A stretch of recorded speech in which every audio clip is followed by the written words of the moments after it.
হল নির্মাণের দাবিতে আন্দোলনের অংশ হিসেবে সকাল থেকেই প্রেস ক্লাবের সামনে অবস্থান নেয় জগন্নাথ বিশ্ববিদ্যালয়ের কয়েকশো শিক্ষার্থী।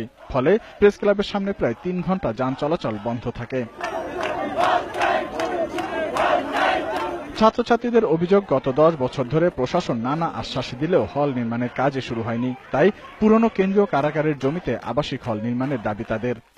জমিতে আমাদের যে 23 একর জমি, সেই 23 একরে আমরা যাচ্ছি যে জাতীয় 4 নেতার নামে আমাদের হল করে দেবে। আমরা গভর্নমেন্টের বিরুদ্ধে আন্দোলন করতেছি না, আমরা শুধু আমাদের একটাই দাবি, এক দাবি আমাদের হল চাই। আমাদের বিশ্ববিদ্যালয়ে 23,000 স্টুডেন্ট ছেলে মেয়ে সব মেসে থাকতে আছে।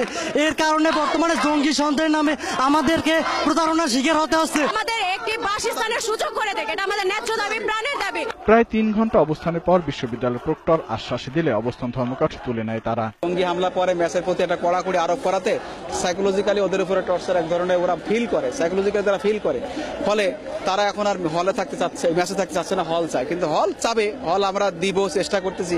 দাবি আদায় না হওয়া পর্যন্ত আন্দোলন চালিয়ে যাওয়ার ঘোষণা দিয়ে বৃহস্পতিবার বিশ্ববিদ্যালয়ে ধর্মঘট কর্মসূচির ঘোষণা করা হয়। জসিম জুয়েল, 21 টেলিভিশন, ঢাকা।